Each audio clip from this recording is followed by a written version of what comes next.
According to NEC 110.24.1, identification plates are required for electrical equipment or devices that are not located in the same room or area and are not visible from their identified location. Given that the two disconnects are approximately 4 feet apart, it is unlikely that there would be any need for an identification plate for this reason. The Washington Administrative Code 296.46b, 230.42 regulation applies.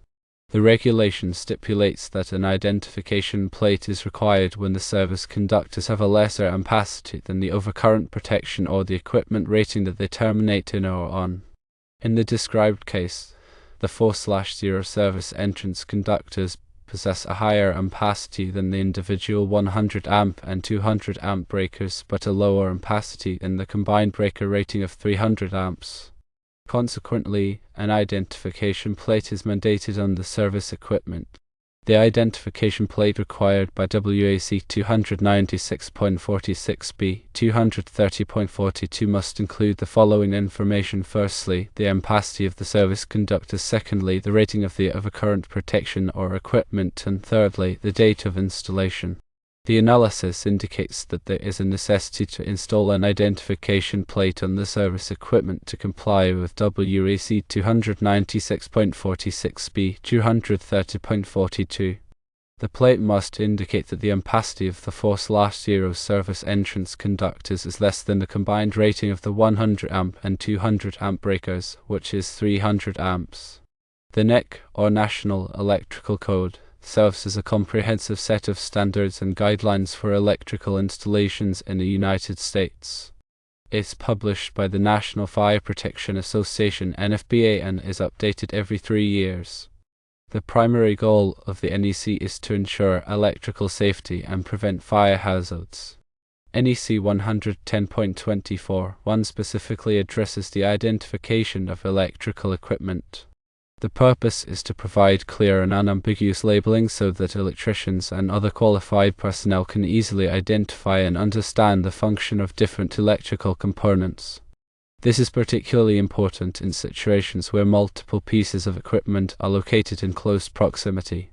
The requirement for identification plates helps to prevent confusion and ensures that the correct equipment is being worked on. This is especially crucial during maintenance, troubleshooting, and emergency situations. In the context of multiple disconnects, if these disconnects are not located in the same room or area and are not visible from each other, then identification plates become necessary. These plates should clearly indicate the purpose and location of each disconnect.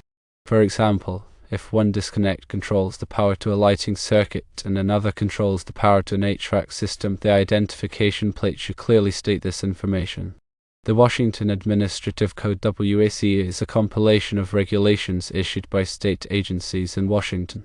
These regulations have the force of law and are designed to implement and interpret the statutes passed by the Washington State Legislature. WAC 296.46b, 230.42 is a specific regulation that deals with service conductors and overcurrent protection in electrical installations. The purpose of this regulation is to ensure that service conductors are adequately protected against overcurrent conditions. Overcurrent can occur due to short circuits, ground faults, or excessive loads. If service conductors are not properly protected, they can overheat and cause a fire. The regulation mandates that an identification plate is required when the service conductors have a lower ampacity than the overcurrent protection or the equipment rating that they terminate in or on. This is to alert electricians and inspectors to the potential hazard and to ensure that the electrical system is safe. The ampacity of a conductor refers to its current carrying capacity, measured in amps. It's the maximum amount of current that a conductor can safely carry without exceeding its temperature rating. The ampacity of a conductor is determined by several factors, including its size, material, insulation type, and the ambient temperature. Overcurrent protection is provided by devices such as circuit breakers and fuses. These devices are designed to automatically interrupt the flow of current when it exceeds a predetermined level. The rating of the overcurrent protection is the maximum amount of current that it can carry before tripping or blowing. The equipment rating refers to the maximum current or power that a piece of electrical equipment is designed to handle. This rating is typically marked on the equipment's nameplate. In the described scenario, the 4/0 service entrance conductors have a certain ampacity which can be found in the NEC tables. The 100 amp and 200 amp breakers are the overcurrent protection devices. The combined rating of these breakers is 300 amps. If the ampacity of the 4/0 conductors is less than 300 amps, then an identification plate is required. The identification plate must include the ampacity of the service conductors, the rating of the overcurrent protection or equipment, and the date of installation. This information will help electricians and inspectors to verify that the electrical system is in compliance with the NEC and WAC regulations. It's important to consult the latest edition of the NEC and the WAC to ensure that you have the most up-to-date information. Electrical codes and regulations can be complex and may vary depending on the jurisdiction. If you're not sure whether an identification plate is required in your situation, it's always best to consult with a qualified electrician or electrical inspector. They can assess your specific situation and provide you with guidance on how to comply with the applicable codes and regulations. The National Electrical Code, or NEC, provides detailed guidelines for electrical installations, including the sizing and protection of conductors. Section 310.15 addresses the ampacity of conductors, and it provides tables that list the allowable ampacities for different types of conductors based on their size, material, insulation, and temperature rating. NEC 230.91 provides requirements for the overcurrent protection of service conductors. It states that service conductors must be protected against overcurrent in accordance with their ampacity. Exception number 3 to this rule allows for the use of smaller service conductors under certain conditions, such as when the load is limited. WAC 296.46b, 230.42 specifically addresses the identification of service conductors when their ampacity is less than the overcurrent protection or equipment rating. This requirement is in addition to the general requirements for conductor identification in the NEC. The purpose of the identification plate is to clearly indicate the ampacity of the service conductors so that electricians and inspectors can easily verify that the electrical system is in compliance with the applicable codes and regulations. The identification plate should be permanently affixed to the service equipment in a conspicuous location. The information on the plate should be legible and durable. The plate should include the following information: firstly, the ampacity of the service conductors in amps; secondly, the rating of the overcurrent protection or equipment in amps; and thirdly, the date of installation. It's important to note that the identification plate is required even if the service conductors are sized in accordance with NEC 230.91 exception 3. This is because the exception allows for the use of smaller conductors, but it doesn't waive the requirement for identification. In the described scenario, the 4/0 copper service entrance conductors have a certain ampacity which can be found in NEC table 310.15/16. The 100 amp and 200 amp disconnects are the service equipment. The combined rating of these disconnects is 300 amps. If the ampacity of the 4/0 conductors is less than 300 amps, then an identification plate is required. The plate should indicate the ampacity of the 4/0 conductors, the rating of the 100 amp and 200 amp disconnects, and the date of installation. For example, if the ampacity of the 4/0 conductors is 230 amps, the plate should read service conductors 230 amps, disconnects 100 amps and 200 amps, date of installation.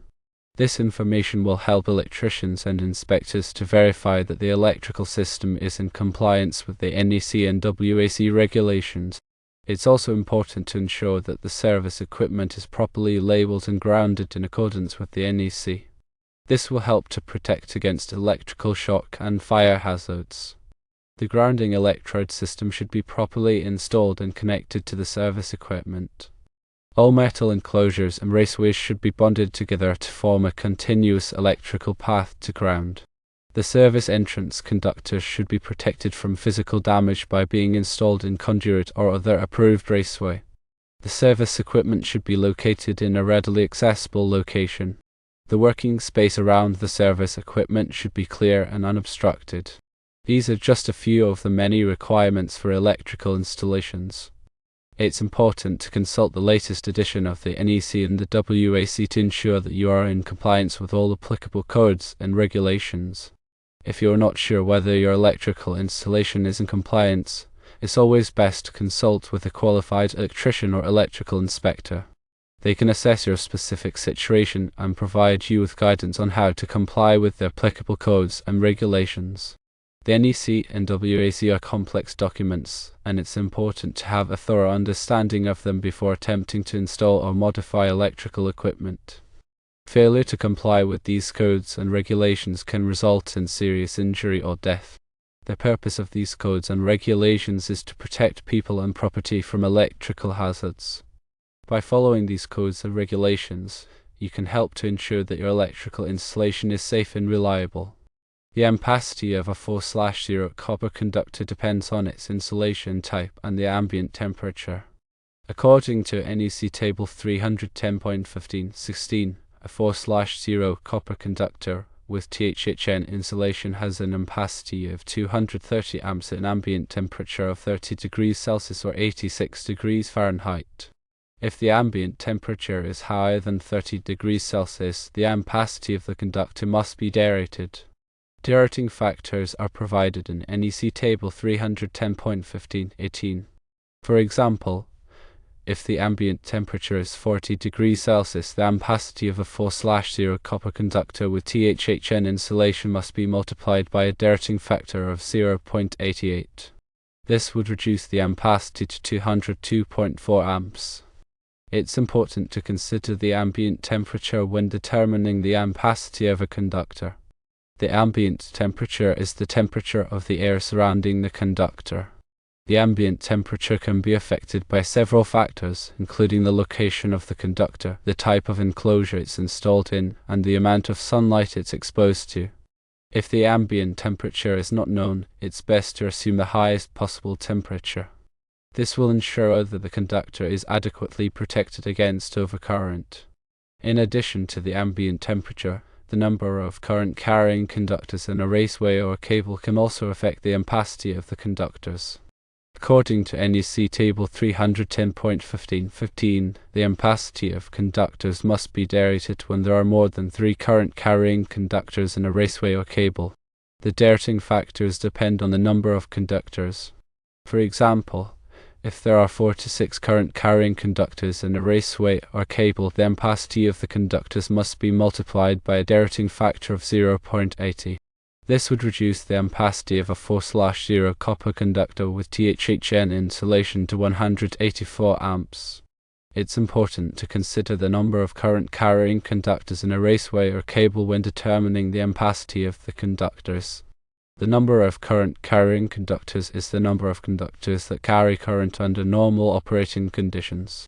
Neutral conductors are not considered to be current-carrying conductors unless they carry a significant amount of current. Grounding conductors are not considered to be current-carrying conductors. When determining the ampacity of conductors, it's important to consider all of the applicable factors, including the insulation type, the ambient temperature, and the number of current-carrying conductors in a raceway or cable. This will ensure that the conductors are adequately protected against overcurrent. If you are not sure how to determine the ampacity of conductors, it's always best to consult with a qualified electrician or electrical inspector. They can assess your specific situation and provide you with guidance on how to comply with the applicable codes and regulations. Always refer to the latest edition of the NEC for the most up-to-date information on conductor ampacity and deaerating factors. These values can change between code cycles, so relying on outdated information can lead to unsafe installations.